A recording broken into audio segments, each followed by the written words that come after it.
Hello and welcome to another episode of the Chrissie Mayer podcast. You can find us wherever podcasts are sold: iTunes, YouTube, Spotify, SoundCloud, you name it, we're there. Audible even.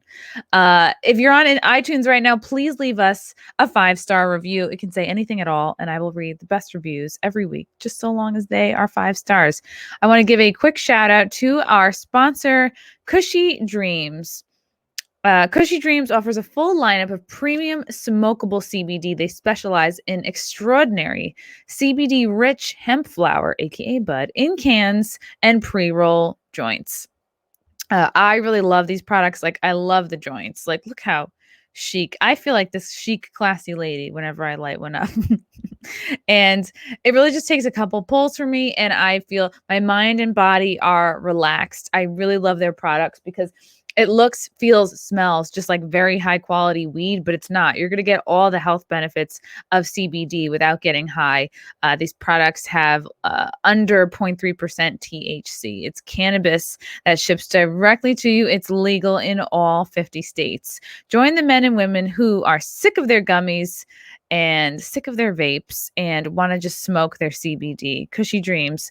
That's what I love the most, I think, about their products is that they have different blends. Like, they have different indica and sativa blends, like Dream and Create, Energy. Yeah, these are all the pre-rolls that I love. Hustle, relax, peace. So whatever you want to do with your day, like if you want to be maybe a little more energetic, boom, get the hustle, get the sativa going. If you want to relax, it's the end of the night, you want to go to sleep, hit the indica, get the peace or get the relax. You guys know what I'm talking about. Each batch is slow cured for 2 to 4 weeks to guarantee maximum freshness and preserve flavor and cannabinoids. Best of all, it's grown here in the USA, 100% hand trimmed, never machine trimmed, and they take the artisan approach. Every run is in a small batch. Cushy Dreams has I think I said it. Oh yeah, these really great 5-packs. I love these. They're chic. They fit right in your purse. It's like no mess, no muss, no fuss. Go to cushydreams.com, KUSHY, and get some high quality CBD bud at the checkout. Use promo code CMP for 20% off every order and smoke your CBD. Guys, I'm going to be doing stand up in a city near you. The Domestic Terrorist Tour continues. I'm going to be in New York City at Stand Up New York, April 9th, then heading to Wilmington, Delaware, April 23rd and 24th to the House of Laffs. April 30th, Boca Black Box in Florida. May 1st, Lake Park Black Box, that's Palm Beach, Florida. May 2nd, Side Splitters in Tampa. May 9th, Bricktown Comedy Club in OKC. May 14th and 15th, Comedians of the Compound. Go to the Big Laugh Comedy Club in Austin, Texas. That's going to be a banger, blowout. It's going to be fun. A lot of fans, a lot of getting weird. May 18th, Zanies in Nashville. May 19th, Stand Up Live in Huntsville, Alabama. June 3rd, Hilarities in Cleveland. And June 4th and 5th at the Skyline Comedy Club in Appleton, Wisconsin. Some of these dates are just me. Some of them are with Tim Young. Some of them with the Compound Media Boys. So check my website, chrissiemayer.com, for tickets and info and details. And another quick shout out to our other sponsor, Lucy Nicotine, baby. Lucy is a nicotine company founded by Caltech scientists and former smokers looking for a better and cleaner nicotine alternative. Finally, tobacco alternatives that don't suck. These products were researched and developed for 3 years to be for people, not patients. Lucy has created a nicotine gum with 4 milligrams of nicotine that comes in 3 flavors: wintergreen, cinnamon, and pomegranate. They also have a lozenge with 4 milligrams in a cherry ice flavor. Each and every flavor tastes great. I've tried each one. They don't taste at all like chewing on a cigarette. It just tastes like delicious gum. These products are discreet. It's like low key. You can like have it at the gym, have it on a flight, have it on the go. It's 2021. Get rid of your cigarettes, unplug your vape, throw out your dip, and get some Lucy nicotine gum or lozenges. This is the real deal. A subscription to Lucy comes directly to your door each month. It's so simple. You don't have to leave your house because Lucy has delivery down. And for my CMP listeners, go to lucy.co and use promo code CMP to get 20% off all products, including gum or lozenges. That's lucy.co and use promo code CMP at checkout. Also, I have to give this disclaimer. Warning, this product contains nicotine derived from tobacco, and nicotine is an addictive chemical. But you guys already knew that. You're adults. You can handle your vices, right? Speaking of vices, ooh, girl. This next guest, she's a hot tamale. She's a hilarious stand-up comic. I would go far. I would categorize her as a triple threat. She's hot, she's funny, and she's fucking crushing it with her career. Great things are happening for her. So happy to have her on. It's Natalie Cuomo. Hi, thanks for having me. Thanks for the great intro. Thanks for doing it. How are you? This is a big day, Natalie. This is a very big day. This is a special day. I would so go as far as to say as this is, I don't know, maybe like a quinceañera, that level of specialness. Yes, absolutely. And I am so excited to share it with you. Ooh, what is today? Well, today is issue 14 of Stag Magazine came out, and it's my first, I guess it's my first nude photo shoot that's been published. Oh my God, Natalie, how did you look at you with like a sweet, innocent, unassuming face? How did you get to be? Because I've known that you've been a model. I know that you, I guess, are the co-founder of Trashy Classy. Classy magazine. Trashy. So close. Trashy Classy. Not is it classy Trashy? Classy first, trashy second magazine, Yes. which is like a dope, like if you are into which I love because there's so not enough of this aesthetic, especially like in this country right now, or at least where we're living, like on the East Coast. I don't see enough like sort of grungy, motorcycle-y, tattooed, like that. It hits this aesthetic so good. And this was I guess your magazine that you co-founded and you would model for. So how did you get hooked up with Stag Magazine? Through the motorcycle community. It's actually it's a pretty small community like anything else. Once you get inside of it, the chopper community, and yeah, it was great. I just flew down to Texas and shot some awesome photos. Do you drive a motorcycle? I do. Can you imagine all this in your life? And you're like, no, I don't. How did you learn? First of all, like, yeah, where are you from? How did you learn to ride a motorcycle? Because it's not just like, riding a bike. Maybe we learn how to drive a stick shift car. Motorcycle, that's a little extra. That's a little special. It is extra. I'm from Queens, New York. I learned how to ride a motorcycle. I got wrapped up in this world. I tried to learn how on like a smaller bike, but I did wind up like taking a class to get my license, and that's how I learned. Oh, wow. Like what inspired you to like, was it like your dad or somebody you knew drove a motorcycle? I guess the people in my life inspired me. I had ridden on the back of motorcycles a lot, and I just wanted to ride on the front. That's awesome. That's pretty dangerous. Like my only experience with motorcycles was my Uncle Tony. Like growing up, like my mom would say to us, and this is my dad's brother who looks just like him, but just with a legit mustache. Like his mustache covers like it's cartoonish. It's so big. And my mom would say like, and Uncle Tony and Aunt Michelle, they only lived like a 5-minute drive away, but we never fucking saw them. That's how little my family cared about really like seeing family or whatever. But my mom would say like, yeah, Tony didn't have any kids. He got a motorcycle instead. So I grew up thinking like, oh God, and she also would joke and say like, because my dad's older than Uncle Tony.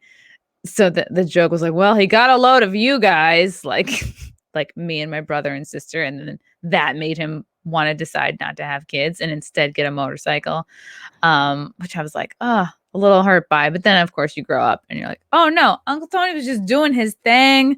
He was just trying to like save his, disposable income.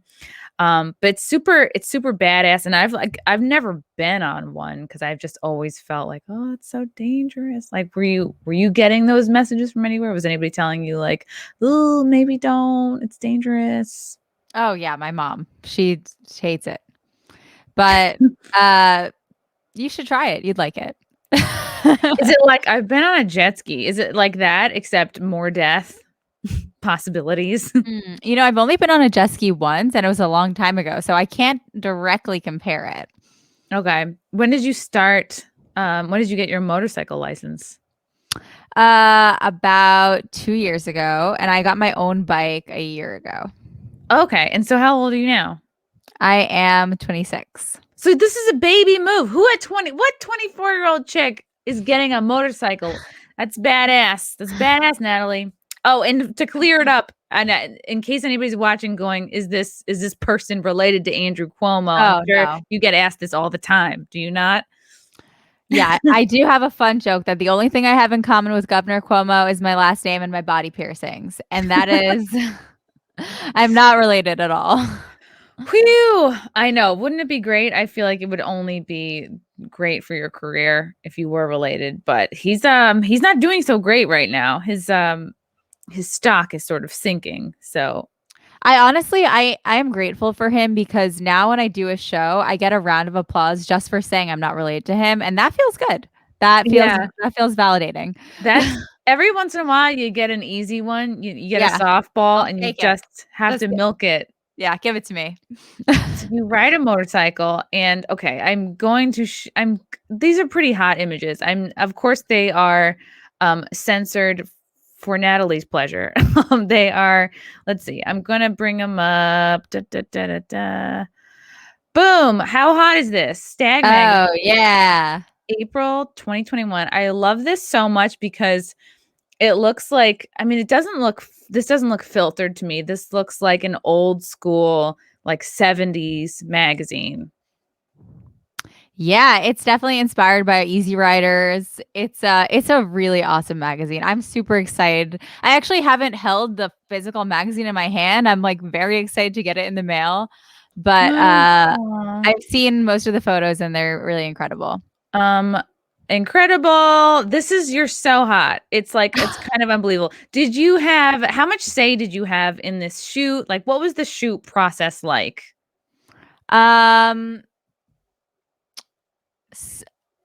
So I brought some clothes. He had the photographer Tim O'Keefe. He's amazing.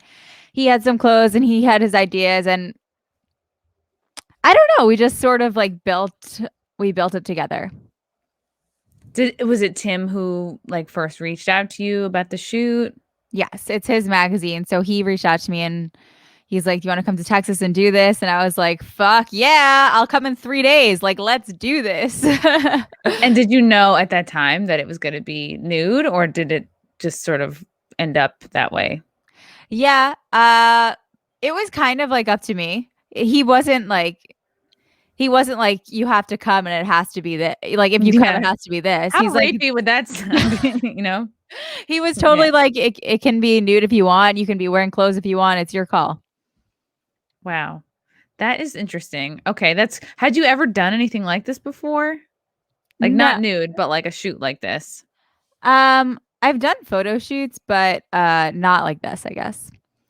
This is crazy. And then it's like now everybody knows all about your tattoos. And I was listening to you because you were at the Cos Cob comedy show the other week. Well, by the time this comes out, it'll be like a couple weeks ago. And you're talking about all your tattoos. And you actually said like a lot of them were free because you just know tattoo artists. Yeah. Which of these were free? Okay. Thank God these tattoo artists don't watch that. No, and like, don't tell anyone. None of these look free, by the way. So I was like, I'm impressed, and I was surprised to hear that. I don't know. I feel like I feel like I shouldn't say which ones are free because I feel like they don't want me to say, but a good amount. Yeah, you can guess. You can play a guessing game. Okay, this is a cobweb on your knee. This one is what? Is this part of the dragon? No, that's a separate tattoo. Ooh, and what is under here? What's under your calf? What is under there? You're like, let me check. I don't know what's on that side. This dragon is dope. I mean, I don't care how The much you paid dragon for I it. paid a lot for. The dragon is the dragon's not finished actually. It's funny because Wow. it's my first color tattoo and I'm getting more color added to it. It's not finished, which is funny because it's like I totally should have gotten it finished. But No, it actually looks pretty cool because the background's pink and then you see a little bit of red and I think it looks good. And you don't look at this and go, "Oh, this looks unfinished." totally. Yeah, we're gonna add pink and gold to the dragon, which I'm stoked about. Wow. Did you have to go to a special like dragon tattoo artist? Like did someone who specializes in this like I guess would this be considered like a Chinese tattoo? I know nothing about tattoos, so feel free to like tell me I'm dumb. It's like American traditional tattoo, but I guess there's like some Japanese influence with the dragon. Of course. But I don't know. I actually went in to get a horseshoe and then like I was there and I was like, what if I get a giant ass dragon? And she's like, Whoa. that's cool, but we're gonna have to do that a different day. And I was like, okay. Oh my God, that takes balls. Like I have zero tattoos, and when people ask me like, "Why don't you have any tattoos?" I always respond honestly, and that is with, "Yeah, I just never had $70. Like I just never, Chrissie, never." you think there's $70? Like Oh what? no, there's so much more. This is going way back, like when it was like gonna be my first tattoo. I'm sure they're hundreds. They've got to be they're hundreds and possibly thousands of dollars.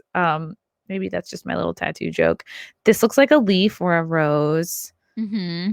This is a little like a Dracula. Dorcula.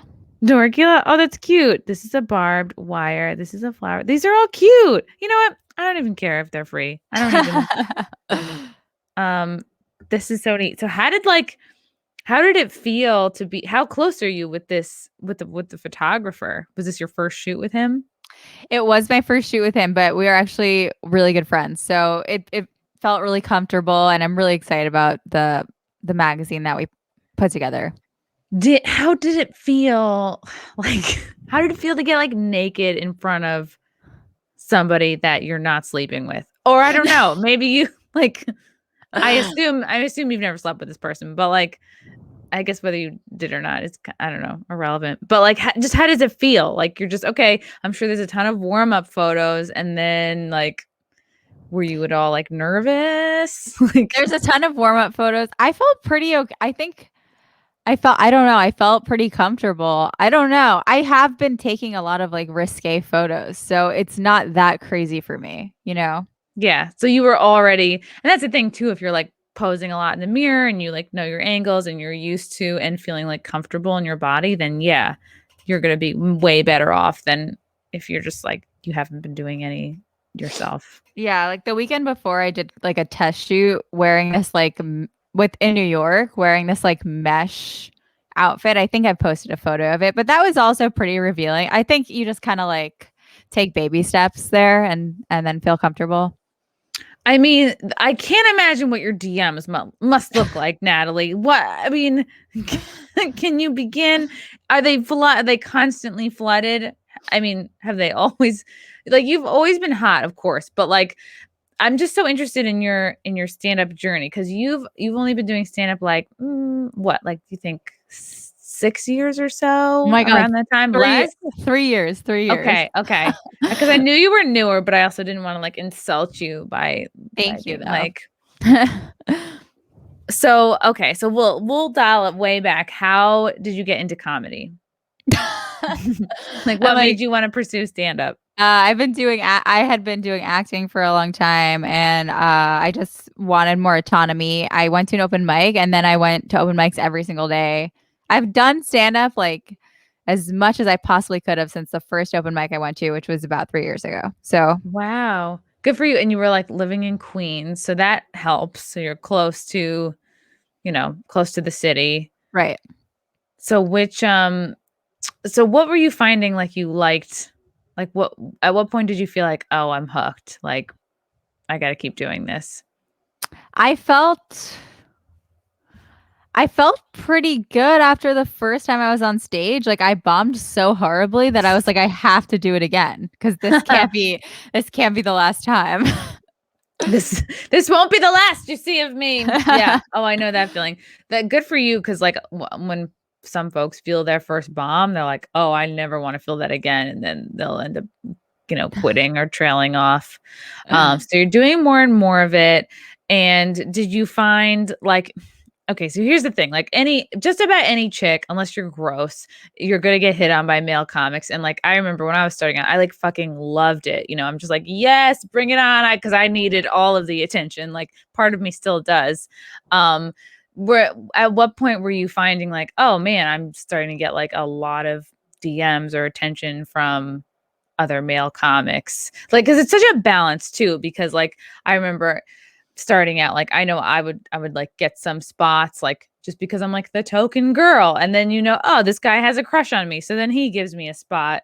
And it's like I think like everybody has their advantages and disadvantage, right? Like because you hear all the time, oh, it's so hard to be a female comic and whatever. I think it's like some things are hard about it and some aren't. So I don't know. Okay, let me go to back to my original question. Like, when did you start being like, oh man, my like DMs are getting kind of flooded. I'm getting hit up a lot. I will. Okay. First, I think in comedy, there's like a group of guys that totally like praise on whoever the new comic is. And you watch them as you like have been doing stand up for longer. You watch them with every group of like new females that comes in, and I feel like that part is really gross. And what feels like good attention, you very quickly realize is shitty. And the other thing about comics is like a lot of them are like mentally disturbed. So they're like their attention is like negging, and that sucks. So they're like, you know what I mean? They're like, oh, she's hot. Let me insult her. Oh yeah, like she's Right. too she must be too confident. Let me take her down a peg so Right. she's on my level, so then I can then access. Yes. Yeah, it's this particular kind of like creepy, like bottom feeding male mentality, and I know exactly like what you're Totally. talking about, and perhaps exactly who you're talking about. But that's the thing, is like some of these people come in the form of like, oh, I'm gonna be a manager, or like, oh, I'm gonna like, Right. Totally. Totally. Some of them book a bar show. It's like whatever. Men are gonna be men, right? Like Yes. My DMs are, I don't know. Here's the thing. My DMs, I was a vegetarian for like 8 years, and I think that explains it. No. No. I think it's okay. There's this makes sense in my head. There's a point where you just stop seeing meat as food, and I think I stopped like I'm desensitized to the DMs. It doesn't feel like anything. So I don't, even though I do get crazy DMs, it's like nothing. Does that make sense? I totally know how you feel. Like, yeah, like you see messages and you're like, okay, it's filler. It's like it's a non-connection. Right. Yeah. Like people are like, I can't believe you don't delete those comments on your photos. And I'm like, I literally just I don't give it like people What say comments are they talking about? Like thirsty comments or like negative ones? like, or yeah, just like I guess objectifying comments. I have gotten some fucking weird cameo requests lately, and that has been annoying. what kind of requests? Oh my God, Chrissie, I actually will tell you some crazy dirt right now. I need to know. I got this fucking crazy. I talked about this on Thirst Trap, the podcast I have with Amanda Gale. Oh my God. Where can people find Thirst Trap? They can find Thirst Trap on iTunes, as Spotify, Google Podcasts. It's excellent. I talked about this on the last episode, but I basically got a cameo request from this guy that said he had a dream that I was bullying him and giving him wedgies and swirlies, and like, could I make fun of him for having that dream? Okay, so this guy's like into humiliation for sure. So like, yeah, we talked about it on the podcast, and then his girlfriend DM'd us. Oh my God! Wait, did you say his name in the podcast? Or you just said that some guy? I may have said his name. Yeah. Okay, that's fine. Whatever, man. Like you DM a public figure, which is it's comic, fucking on you, dude. You're all bets are off. Like, and yeah, okay, this is wild. All right, so his girl, he talked about it on the podcast. How far after does his girlfriend message you? quickly. Here's the thing. I think this guy, I should not be talking about this, but I don't care about anything anymore. Good. I feel bad for her. I feel like this guy is an asshole. Like, I looked him up and I was like, oh my God, he has a fucking wife or girlfriend. Like, this is fucked up that he's like requesting cameo things for. This is fucked. And I think Yeah. when we talked about it on the podcast, maybe to her it sounded like we liked him, but Okay. we were making fun of him because doing that is insane. So I guess the message she sent was like, you know, I don't know. It was weird. I never responded to it because I didn't want to get in the middle. Instead, I'm just going to talk about it publicly. Whatever, man. Like, yeah, anytime you DM a public person, it's like kind of all bets are off, because one guy, I remember this, like a couple years ago, some guy was like, "Oh, would you sell nudes?" And I was playing along. I was like, "Let me see how much fun I can have with this guy." I was like, "Oh, I've never sold a nude," and he's like, "Oh, that's okay. You can whatever. You can trust me." And I was like, "Oh, I guess could I sell you like one for like $100?" He's like, "I don't have that kind of money." I'm like, "Oh, well, I guess come back when you have it." And then he's still messaging, he's still hitting me up. He's like, "All right, I'll give you $50." Somehow, I don't know how it happened, but he like bargained me down to like $50 for one nude. And so he Venmoed me the money, and I sent him a nude photo of a random dude. I was like, "Here's your nude, enjoy." And he's like, "How dare you? How dare you rip off? I'm a poor grad student." He goes into victim mode. I'm like laughing my fucking ass off. I was like, "You never said a nude of me. You just said, do I ever sell nudes?" You're like, I'm a nude dealer. Yeah. I'm a male nude dealer. Yeah. I was like, maybe I'm just like an art dealer, maybe I'm an aggregator. So this guy was like cursing me out, and then I remember, I think I went on some podcast and talked about, they're like, "Oh, you should have refunded." I'm like, "No, the fuck I shouldn't have refunded his money. Refunded He's him? a fucking creep." I'm like, "No, he should be, this is called a lesson. This is called like, and if you are a broke grad student, like, you should not be spending any dollars on nudes. You have the whole internet full of free nudes." So It just confuses me because there's people that are directly selling nudes. They have OnlyFans accounts that are set up so they will take nudes specifically for you. Why would you go to someone that is not marketing themselves that way and ask them that? exactly. It's just inappropriate. Exactly. And it's so interesting, Natalie, like the point you brought up about this creepy guy and like your feelings, and you're like, you do feel kind of conflicted, because a similar thing happened to me like probably like a year and a half ago. And this was like, you've like one of the things I love about you is like, you're not afraid to go on Compound Media. At this point, I think you've been on almost every Compound Media show for like a 3-year comic. You're fucking crushing it in terms of appearances. You've done In Hot Water. I think you've done Mine Show. If you haven't, like, you will very soon. You've done Morning. You've done Don Jameson's show. Larry. You've done Larry's show, Let's Get Loud. And so you've done all these shows. So you're familiar with the Compound Media fans. They can sometimes be like rowdy, but like they're loyal. If they like you, they'll stick up for you. If someone's trashing you online or on Twitter, they'll like totally come to your defense. Like, they're great in that way. So I had a Compound Media fan. He was like, mostly like public tweets or whatever.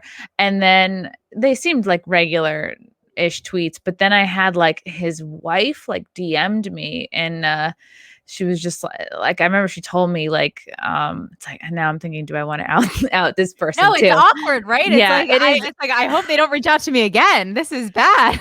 And this was this person's wife, and I just like, and we get so many messages and tweets, it's hard to keep track, but clearly this wife was like feeling away. Like she clearly felt like her husband was like messaging me or tweeting at me in a way that was inappropriate.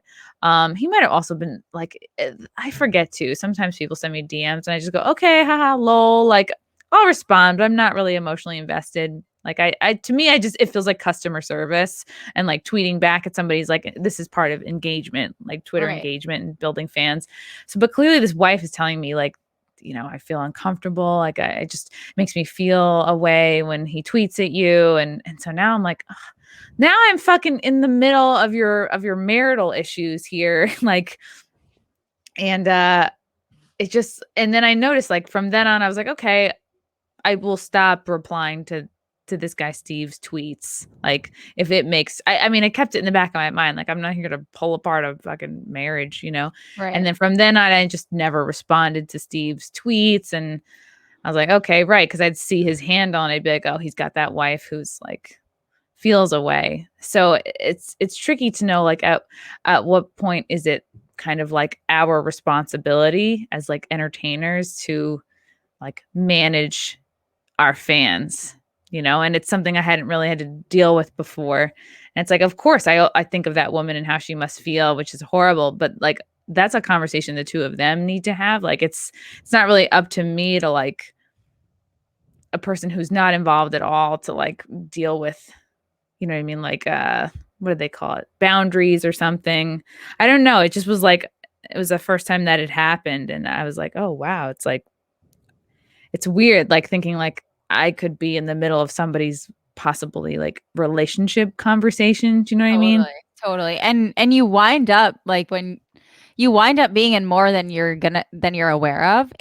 That's an interesting one because that is a conversation she should have with him. Like it's nice of you that you're mindful and you're like, yeah, it doesn't take much for me to just not respond to this one guy.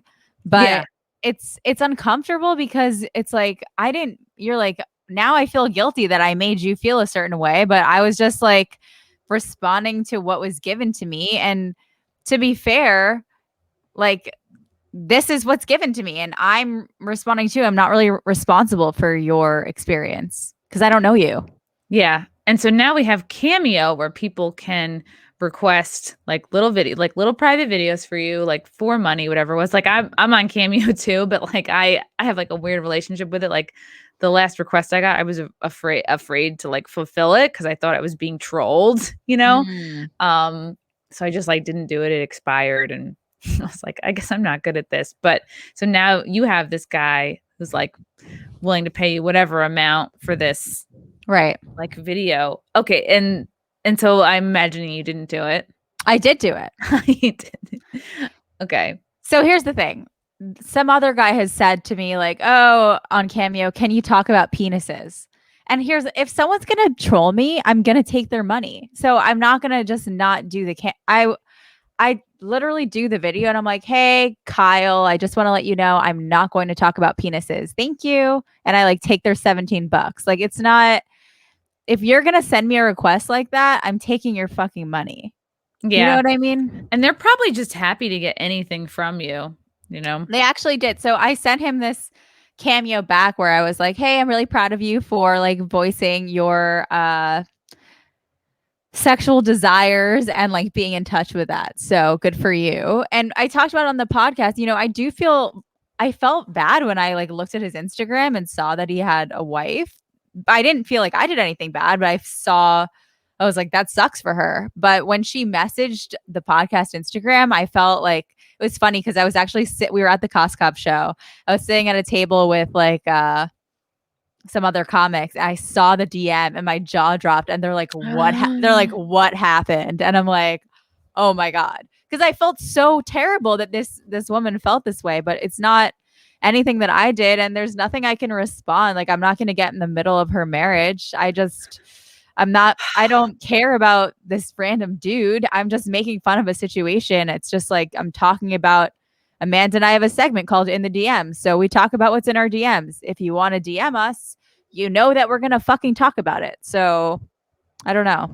So it happens. Yeah. And I remember like years ago and like I think at one point I just like I would get messages from guys, like flirty messages. And like I've been my boyfriend like 6 years at this point, and like I'll still get random flirty messages from people.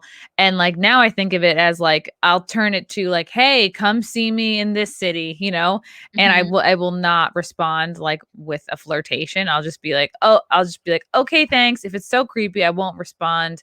But I remember like years ago, I would have like, you know, couple random guys that they're very flirty, and then they tell you at the gate they have a wife or a girlfriend. And like, I think when I was in my 20s, that like I didn't care about that. And then something about getting older, I was like, oof, like yes, I have no responsibility over this person's relationship, but like what a douchey, icky move. And I did start to think of the woman, like not like it's my responsibility at all, but I was just like, it's that same thing you said. Like I feel bad for her. Yeah. And that's not a fan I want to like kind of have on my team, like if or whatever on my team, like in my Right. whatever pen, Right. like if you're gonna come at me with like, it's one thing to like crush on somebody, that's fine. Like we all have crushes and stuff, but like, ugh, if I'm the sort of distraction from, if you're letting me know that I'm the distraction from your wife or girlfriend, like, yuck, like that puts me in a bad mental space, and I'm not gonna really want to engage with It's that. inappropriate. Yeah, I agree. Yeah, yeah, it's like, fix your shit, guys, But I get it. Like it's so much easier to like, oh, I'm gonna just message with someone, instead of It's handling my shit. weird because it's like, I don't know, do they think that why would you say that to us? Like, why would you message us that? I don't wanna I don't know. I just don't understand why You know what it people is? I know why. It's like part of it is porn and part of it is social media. And part of it is like, let's say somebody sees you on stage or sees this interview or whatever. It's like the feeling, and you're going to go, wow, I feel like I know Chrissie. Like, I feel Mm. like I know Natalie. Like, and plus, oh, here's your Instagram. Well, not my Instagram. That shit's deleted now. I got It banned. is? I got banned. I got to figure out how to get it back. How? I have no idea. They gave me no warning. They gave me no reason. It just was gone. So Oh my god. yeah, it must be. I'm moving on up. But the point is like they see your posts, they hear your content, and they see, wow, you're kind of accessible. You're here. I can just DM you right there. They think they know you, and they go, oh, this is, my way in. And like some of it's well intended, and some of it's like, creepy and inappropriate. But yeah, and I think that's part of why like an OnlyFans was able to explode in the way it did, because it's Right. It taking allows for advantage that. of that accessibility. But that shit's also a full-time job. Like you talk to any girl who's really crushing it on OnlyFans, it's like that's hours, and which is Yeah. fine, but like you could be putting hours into your own relationship. Like it sucks. Like I would never judge the way that somebody makes money, but, like, I just know for me, if I'm putting hours into that, like, that's hours that I'm not like, gonna spend with my boyfriend or talk to my family or, like, work on myself even, or I don't know. I can easily see, like, in another dimension, I could see me being on OnlyFans and just wasting years, like, and then I don't mean to be negative, but, like, you could so easily just fucking end up with, like, no connection, like, never I do feel like it's like a full-time job for a lot of spending people. yourself. Yeah. I feel like it does become people's like main source of income and they learn how to like separate Yeah. it's work at the end of the day, but it's crazy. I mean, the internet has changed so much. Like I first up the concept of turning my phone off for one day feels nuts at this point, which is terrible. Yeah, I've heard that like baby steps, like I was this guy Chris Williamson has a thing called, like, he has a popular podcast in the UK called Modern Wisdom, but he has a bunch of like life hacks having to do with your phone, and it's baby steps, like charging it outside the room you sleep in at night, which I've started to do. That's good. Yeah, yeah, and which is nice. It kind of feels like That's you're good. you're free a little bit, you're just like, all right, I'm gonna go to bed now, and either like wind down with a book or just like go the fuck to sleep. So it's that, and then trying to plan out like designated hours. It's like, okay, I'm not gonna look at my phone before whatever it is, like 9, and I'm not gonna look at it after, I don't know, 10, 11. Like you Right. decide, right? So at least you've got, and you start from there. Because it is wild how attached we are to it. Like I was banned from Instagram, but I still check it. I still go to it like 9 times a day, and I go, oh, right, I'm still banned. You know. Wait, so is your account still there? No, and when I go to look it up, when I go to like sign back in, and I type in like Chrissie Mayer, and it says like, oh, like this username doesn't exist. So I think I'm in limbo or something. Why do you think they did that? I think I may have been on because I know Instagram and Facebook are connected. And I know that I was already shadow banned with Instagram because you go to search for my name and it doesn't come up right away. You have to like scroll all the way to the bottom. I think once you get on a list for whatever reason, or if somebody reports you, like I think there's a number of different reasons. I don't know, because I would never write anything too scandalous. Like I shared a few like videos in my stories, like about the jab, but I wasn't, explicitly saying my feelings about it. So could have been that, but it could have just been like, who knows? Yeah. Yeah. It's interesting because I feel like no one expected Instagram to become the platform that it is. And I like wonder if it's going to have this longevity, if it's gonna like be another social media platform. Like it'll be really interesting to see like in the next 5 or 10 years, like if having 100,000 followers on Instagram is gonna mean that you get to headline a club in Hmm. fucking wherever in 10 years, you know? Yeah, it's probably a combination of both. I don't think just Instagram is Right, gonna right. give you the leg up as far as like stand up goes. Of Like I course. think it would need to be a couple, but it's Yeah. definitely not nothing. It's like at this point, like your following has, I think, all but totally replaced one's credits when it comes to comedy, which is Right. no one could have foreseen. I don't know, even 5 years ago. Still, like credits were always king, but now it's like, oh, what's your YouTube numbers? What are your social media numbers? Like what are your downloads or whatever? So that's pretty cool to see because it kind of puts the control back into the creator. Whereas like before it would be like, well, it's up to the gatekeepers. Like if you get plucked out Right. to get a Comedy Central special or whatever, it's like kind of not up to you. Um, which is cool to see. So I like that right at the gate. You're only a couple years in. You started a podcast with Amanda Gale, who I love, and Yes. it's cute. Like you guys are both like cute and similar, but like very different in ways. And what made you like think to collab with her on a podcast? Like how was Thirst Trap born? It's interesting because like we get along really well. We're really different but really similar. Like I don't know how to explain it. Like we just mesh really well and we have a really good chemistry. So we just wanted to do a podcast together and we thought of that idea and it was just like building it over time. We started recording, not really know what we were doing, and then after I think maybe like 6 episodes, we kind of found a structure and it's really good. If we're really happy with it. You do a lot of things really right. Like you put out a lot of clips, which is so smart because that's how you pull people in. If you don't, if you have like a snazzy, 30-second or a minute long clip, like it's just it gets you in terms of like, yeah, social media content and like pulling people in, like you guys are just like making a lot of good decisions. Like the clips are great, the quality's really good. So yeah, definitely a good pod. You guys are crushing it. Thank you. Yeah, I want to put video out. Like we have the video clips, but we don't have the video podcast anywhere. So like that's our next step. I want to have it on YouTube as like a video podcast and not just audio. Yeah, that's good. And you guys will figure it out. Do you feel like you and Amanda struggle with how much of yourselves to share, like both on the podcast and on stage in terms of like where you guys are at, like relationship wise? Because I know with myself, like there's always some of it's like very real that ends up slipping out. Some of it is an exaggeration for humor's sake. Like parts of it are real, but I'll jack other parts of it up. So yeah, you guys kind of being newer comics, what has been your experience with like how much to share or not?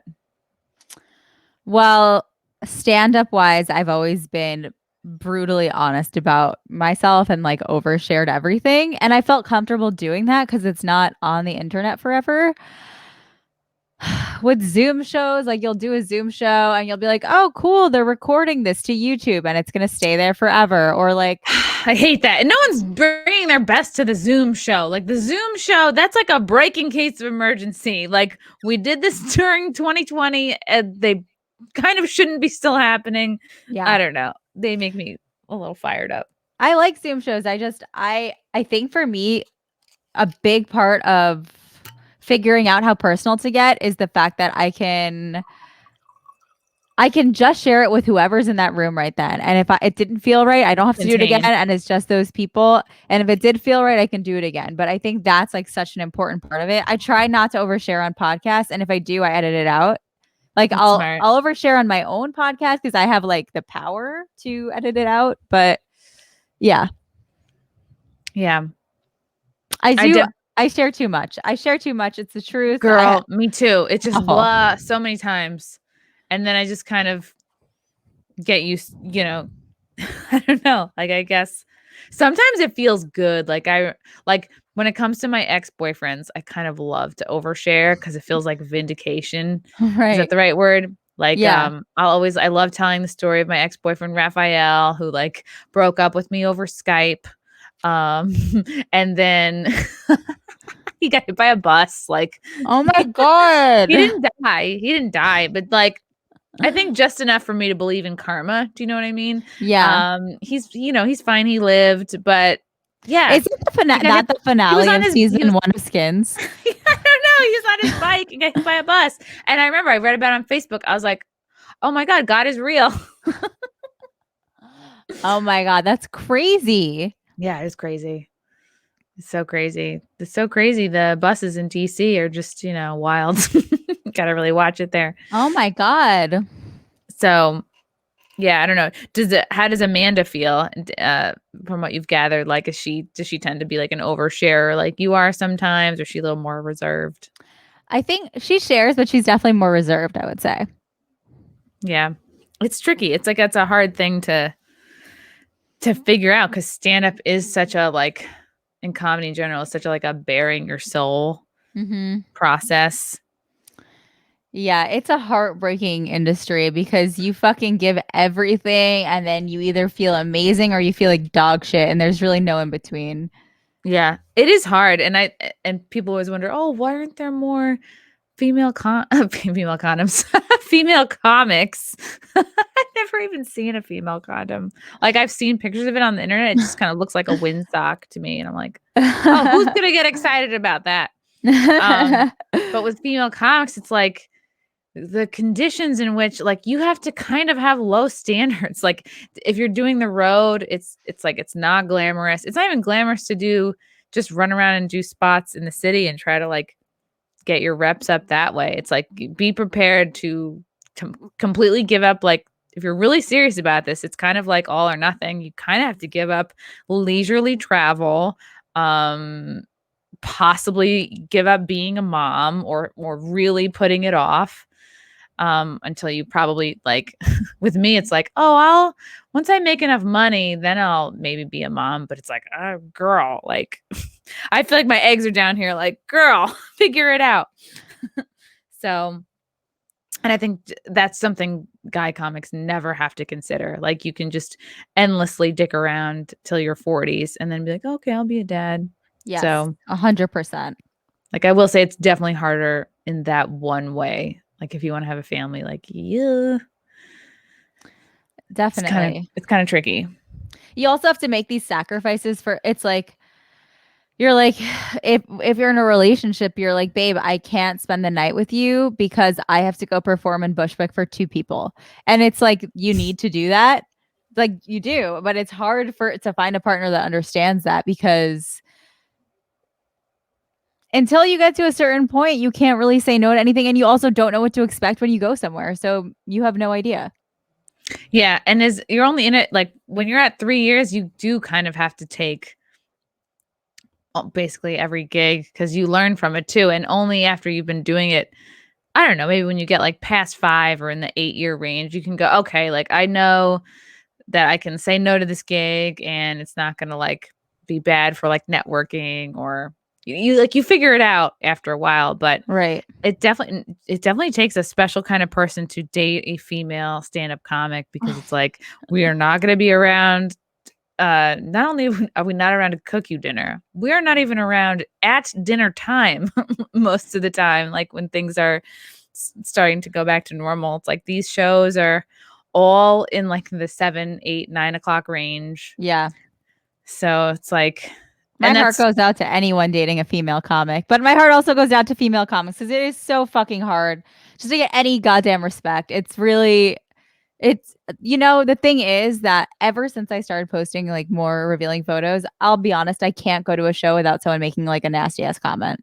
really Yeah. comics or civilians. Comics, yeah. Is it usually more dudes or chicks? It's always dudes. And that behind that is like a deep crush, like you're hot, Natalie. So it's like, I know this sounds bad, but that truly is kind of also a burden, like it would almost be easier if you were just like an ugly chick and you'd be like, hi, I'm Michelle Wolf, like I'm not calling her ugly. That's just that is literally just the first thing that came into my head. I should have said Hannah Gatsby. I will have to edit that out. But because it's like, if you're hot, it's like, it's so, guys are sometimes so single brain. They'll be like, oh, you're hot. And then it's almost like they can't switch gears to like listening to you. It's also like the people that comment on my photos, like, are you a comedian or a model? I want to be like, dude, it's just like we're both. We're three-dimensional people. Like we're not like cartoon characters or like little video game things that you dress up in costumes and I only wear one outfit with one accessory. Like I'm a fucking person. You know what I mean? It's annoying. Right. And it's like, I'm sure you have days when you don't look like a 10, maybe you look like a 9.75. Oh my God. Yeah, it is tricky because you don't, and that was a thing that I had to deal with, like, forget what year of comedy, but I would wear like tighter dresses on stage with more cleavage. And it really was a learning curve because I hated people telling me not to wear dresses on stage. Oh, I hated it so much. What was her name? Fuck, what was her name? She was like she's kind of like a well-known Gladys. She's like a well-known legend in comedy. And at one point early in my career, she told me, don't wear dresses on stage, wear pants, wear a jacket. She was basically telling me to dress like early 90s Ellen. And I was like, that will never happen because that's not me. But what I did learn on stage, I was like, oh, I can feel the audience being distracted. Like I can see people, like they're like, not that I'm like Giselle, but I was like, I could feel people like, okay, this person's kind of like, it's like, they're checking me out. You kind of have to, like, I feel people checking me out. I feel, okay, now I'm noticing this girlfriend with this boyfriend she's already negative body language. And it's like, the last thing I want is to, take somebody else's boyfriend from a comedy show. But I learned over time, I was like, oh, this is a factor. You have to be non-threatening. You have to be, yeah. I think about that with tattoos too. Like, depending on the show, I feel like I'm better off wearing a long sleeve shirt. But it's tricky because you do mention your tattoos in some of your jokes, which immediately, as an audience member, makes me go, "Oh, I wish I could see like at least a couple of them." As I burp into the microphone, but like, I'll get some on my hands, and then it'll be okay. And that's the thing too. It's like you're not gonna show up in like booty shorts. Like, oh, this is just for the joke. Right. It's hard. It's guys don't have to go on stage and go, oh, let me make myself look a little uglier so that they actually laugh at me. Like, it's just women that are like, there's like it's almost like there's too many lights on and you have to dim the room a little bit so that you're not like, oh my God, it's too much. It's like you have to turn it down a little bit. And it sucks to say that because it sounds like I'm saying, oh, don't be yourself or dim your light.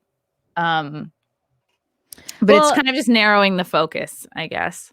It's interesting because, okay, my ex was like, Natalie, people aren't, this was like a fucked up thing to say. He's like, people aren't booking you because you're funny. They're booking you because you're hot, right? Like you hear that. And he would always say that. It made me feel so bad. And I said it to my friend and she's like, Natalie, you can be hot and funny. Like they're not mutually exclusive at all. And it's just a thing people say to put you down. And I think people don't remember you can be fucking hot and funny. It's crazy. Yeah. And that's the thing is they'll book you once because you're hot, but they won't book you twice, I think. Because if you're Right. not funny and you can't bring it, you won't get booked again. And it's like I have booked guys because I found them hot over the years. It's like, come on, man. Like I've also booked people because I liked their personality more than I thought that they were funny. So it's like Same. everyone's got sometimes you'll meet a comic who's really fucking nice, but like not as funny, and that person will still get booked. And then you can't help if you're like unconsciously like kind of attracted to somebody or you just get along with them and that whatever, whatever your thing is, I would say work it. Obviously don't, within reason, but definitely don't like ugh yourself up. Oh, just I want to make sure I'm booked because I'm funny. So let me throw on a tarp. Yeah, I think it's like I think that confidence is important. I think building up like your own inner like I honestly I need to start doing the very cheesy thing of like positive affirmations because it's hard when you're getting validation in one area. Like I get a lot of validation for my appearance, but I feel like I'm not getting the same validation for other things that you know, it's difficult. You need to build yourself up. What would you like to see? What in what areas would you like to see as much validation as you get from your appearance? My comedy, Chrissy. Duh. Well, I didn't know you meant like okay, that's simple. And that's tricky. And you ever listen to Gary V? Mhm. He's like uber motivational speaker and he's like the king of clips, but he'll say like, yeah, you just have to, because he'll give advice to like straight up bikini models, like, oh, I want to be a vegan content person, but my bikini pictures like get so many likes. And he would like his advice would be like, yeah, you just gotta lean in, do the vegan stuff, and then like if you stick to it, like that will eventually, you know, like rise to the level. It is hard. It's hard to like pull away from what you feel like is working. Yes, exactly. Like I post a picture of a motorcycle and it gets 1,000 likes. I post a show flyer and it's got like 10 likes. It's Yeah. like, That's the same thing when I used to have Instagram. Yeah, I would do like flyers for my podcast and it gets like very few. And then just a selfie of like me in a mirror will weirdly get a lot. And so you're like, ah, here's this flyer that so much time was put into yeah, versus like that let I'm me really just proud of to be on the show with people that I really respect and like I'm really excited for. Like it's hard. yeah. I guess the answer is like do all of it and the positive affirmations because like people will take you seriously by your just sticking around and staying in the game and staying in comedy. I think people can sense the way you feel about yourself. I think that's like the biggest thing. So yeah, I mean, I think that's the most important thing is to have confidence in the areas that are important to you. And like and what the vibe that you give off, Natalie, is like you give off a confident vibe. And even at the show we were just at, you're like you weren't like showing anything and it did kind of I was like, oh wow, like it's so much easier to just focus on what she's saying. Like there was that one point where I was like, oh yeah, I wish I could see the tattoos she was talking about, but like just go to Stag Magazine and you can see. You can see them all. Spend 14.75. But you do not come across like a high maintenance chick. You're like low key. So you're like low maintenance. So I think it kind of balances out. But like of course guys are gonna be guys and like whatever. I say work it because like you're not gonna be you know what I mean? Like when you're 50, you'll probably be like, oh man, like I wish I looked at how I looked when I was in Right? my 20s. So Exactly. That's what I'm saying. It's like everyone, when I'm 50, I'm going to be so fucking happy that I embraced my sexuality. yeah. So, And the people that do that, I've noticed this too. The people that I trigger online are people who hate themselves deeply, and like they're not going for what they want, right. or they're just not. Maybe deep down they're a little bit more open minded, but they're afraid to break out of their whatever like identity cage or something. What I want to know is like, have you ever gotten shit from your fellow comedy peers for going on compound media shows? Because I know a lot of people love to shit on Compound Media. They think, oh, it's so alt-right. You guys are all white supremacists. And I'm like, oh, this tired song again. Oh my God. You know what? I actually haven't. I haven't gotten shit about it. Good for you. Okay. I I will guess say I honestly don't have that. I don't feel that close to that many people, but I haven't gotten shit about it. good for you. I think maybe I did more of I busted out. I was very much starting in comedy in like a liberal social group. So maybe Okay. it was a bigger swing, like away from that. I've also been doing it. Yeah, I've been doing it like almost 11 years. So I have like 11 years worth of salty, salty people. A lot of them that I'm doing better than now. So it's like, You know, the yeah. thing about comedy is you have to, especially being a woman, you have to have thick skin. You really have to have thick skin. Whoo, yes. Yeah. And I think like my boyfriend was saying this the other day. He was like, wow, I genuinely did not know how hard it is to be a chick in comedy. Like he was basically saying like, yeah, you have to prove yourself twice as much. You have to be twice as funny. Like I forget what example he was saying. Oh, I think it was like how I performed on this who are these podcasts? Podcast is with this guy Carl, and we'll listen to a random podcast and we kind of like break it down and really Mm-hmm. critique it. And we were listening to Paris Hilton's podcast, and Amy Schumer was on, and he was like, yeah, you did great. But like, still, there were fans of the show that were like, oh, you gave her an easy podcast, like you let her off easy. Like the fans were still giving me a hard time. And Frank was like, yeah, I feel like if a dude turned in the performance that you did, like they would have gotten so much praise. Right.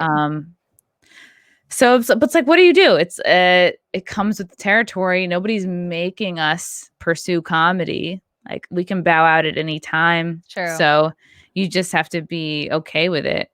I will say I feel that being a woman in a lot of fields is like this though. So I think, yeah, no one's making us do comedy, but I think that is just like a microcosm of like a lot of other career paths.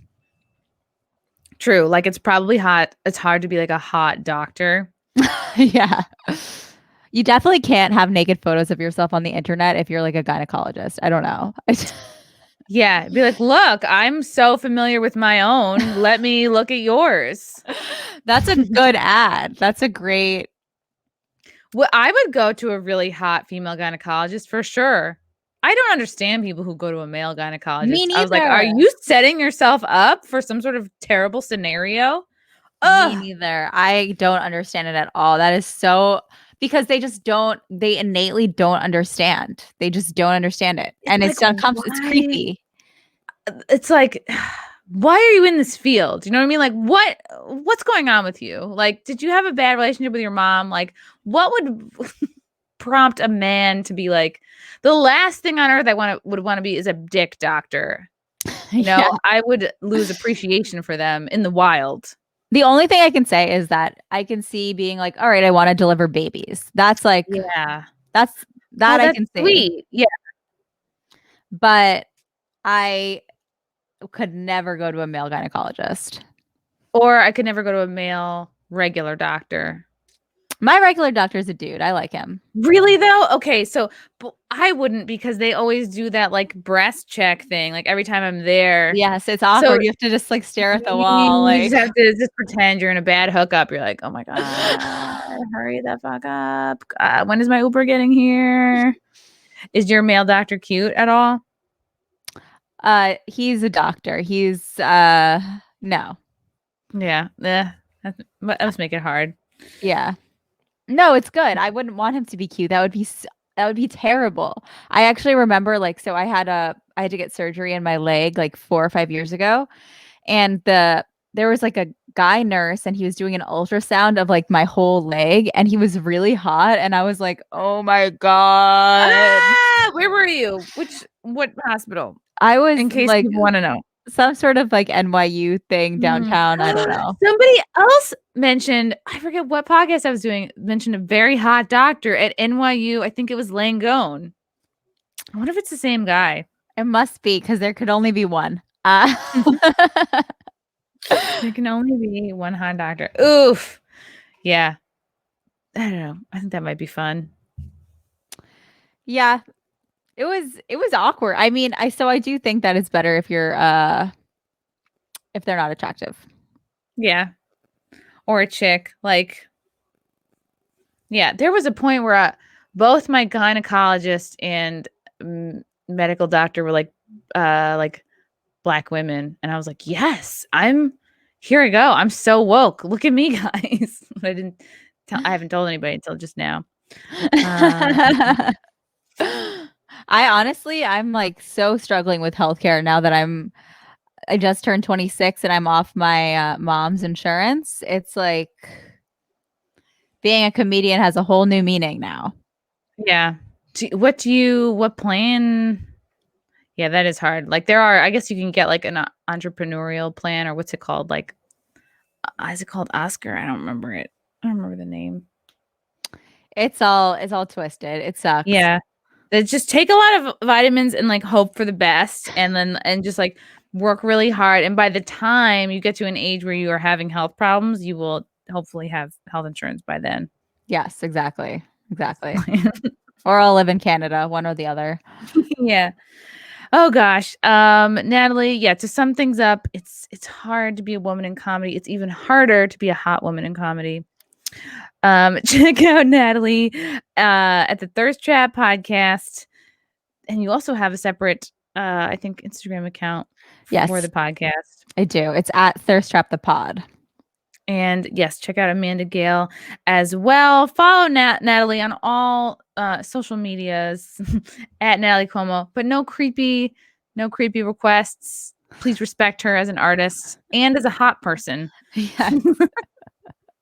And yeah, anything else I missed? Yes, don't forget to buy issue 14 of Stag Magazine. There is a giant spread of yours truly. There's a poster, there's banners on the website. It's rock and roll. It is so much fun. Check out thestagmag.com, or you can go to my Instagram at Natalie Cuomo _. The link is in my bio, and check that out. I love it. Yes, a poster.